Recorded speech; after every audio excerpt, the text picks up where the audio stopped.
Hey guys, how's it going? This is James from Butler Farms, and out here on a cold Saturday morning. My children tell me that I am breaking all kind of fashion rules with what I've got on today, but they're not the ones outside working this morning. It is cold here in central Alabama, and I'm not one to pay much attention to fashion rules anyway. But I was looking through some of my videos on YouTube this morning, and I realized that I hadn't put one up in a while. Things have been kind of slow around here lately, and I thought, well, there's not much for me to do. But I was going through some other YouTubers' channels, and one in particular, the Harmon Homestead, which is also another YouTube channel and homestead and farm here in central Alabama. And I came across them a week or so ago, and man, she really does a good job on her channel. That's Harmon Homestead. If you haven't checked it out, I think you would really enjoy it. But she was talking about some of the preps that she was making for some of the weather that we've come in. If you haven't looked lately, things have been really kind of crazy with the weather here in Alabama over the last several days or last week or so. We had some big storms come through, and that's the project that I'm working on this morning. You can see here, I'm having to film with my phone this morning because it is so bright that I can't get anything to show up in my camera. These are our clotheslines, nothing special about that. But as you can probably tell, I'm standing directly under my clotheslines and there's something missing, the lines. We had some major weather come through about a week ago now with storms and possible tornadoes, a lot of straight line winds, sustained winds of 35 to 40 miles an hour. And it took a lot of trees down back behind our house. Now, one project that I've been working on, that's not the subject of this video that I'll come back to later, is this little area right over here. This is an area that they pushed up when our house was built. And even though we own this property behind us, we couldn't even get them to push it back any further than that. They pushed it right to the edge of our, I guess what you would call our formal yard, and that's where they left it. And so I've been working on that little project, trying to get that cleared out. And like I said, I've got plans for that little area, and it looks like I may never get it done, but trust me, that's about half of what was pushed up. But the problem when the storm came through, you can probably see the part of the tree right there. We had several pine trees that size come down toward our house, and it took my clotheslines out. And so that's what I'm out here working on this morning. And I got to thinking as I was looking and preparing, after the storms came through, we've had several days where everything down in most of the South was completely shut down. Now, I know people that watch this in the North or some other places that deal with cold weather all the time, that they laugh at us on a regular basis about, if there's going to be snow, that we buy out every grocery store down here and that kind of thing. And for the most part, that's true. But it's different here because what we have here is where it'll get down cold. We've been in the low to mid teens over the last several nights, and it'll get down real cold, and then we'll go through a thaw cycle, and that nice pretty snow and that kind of thing that some of us here in central Alabama have had over the last several days turns into sheets of ice, and it shuts everything down. It shuts the roads down and the schools and everything else. So it's starting to warm up now. I know everybody says this about the area where they live. If you don't like the weather, just wait 10 minutes. But that is true here in central Alabama.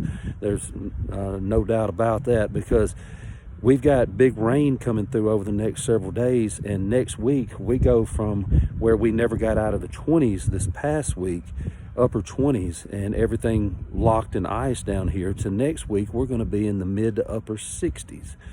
So before all that rain sets in, when I was thinking, well, what am I going to, I haven't done a video in a while, and I haven't posted anything, and I don't want to post just for the sake of posting. I want it to be something valuable to you and something that you can use. But when I watched the video from Harmon Homestead, and of course the weather had already come through by the time I actually watched her video, I got to thinking about preparedness, and are you ready when the lights do go out and when the weather does come through. And with these, even next week, I'm doing these little projects today because I know that I can't do them next week with the amount of rain and everything else that we've got coming through. But at the same time, I've got to get everything ready because I know that those storms are coming. So before all of this came in, I made sure that because of where we live and the kind of terrain that's around us, as you can see, falling trees and falling limbs can be a big issue. It was, obviously. It took my clothesline down and did some other little small damage, but I was prepared for it. Ahead of time, I'd already gotten fuel and oil and everything for my saws, and I was able, with the help of my family, to like I said, it's kind of clear now, but as you can see, all of this out here in front of me was completely filled with treetops, and you can see the size of that log there where I've cut back to, and I've got more to go. But just to be prepared, you know, especially in areas where most of the people that watch these videos live, it's more of a rural area. The city workers are not coming to cut this stuff out of your yard, and they're not coming to get your driveway clear so that you can get out. That's stuff that you got to prepare for ahead of time. So, you know, I know a lot of people prepare as far as putting food back and those kind of things, and we all do that. But I also wanted to make sure that to just encourage you to, especially if you live out like we do, to make sure that you've got fuel, that you've got oil, that you go through and you crank your equipment. There are times where I go out to my shop and even with my tillers, weed eaters, lawnmowers, chainsaws, about once a month, whether I use them or not.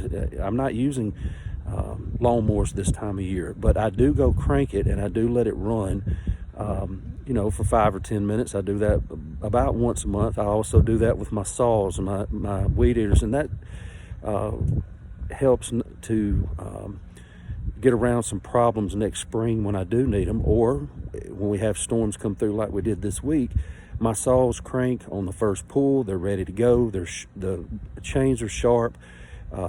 They're filled with gas and oil, and I can get busy. I don't have to try to get to town when the roads are frozen over and there's trees across the roads to do that. So just an encouragement more than anything. I'm gonna do some videos probably later on about how we actually prepare and what we kind of have put back. Not really a prepper type video, but I mean, just to have the things that we need so that when something does happen, we can address it right then and not have to delay.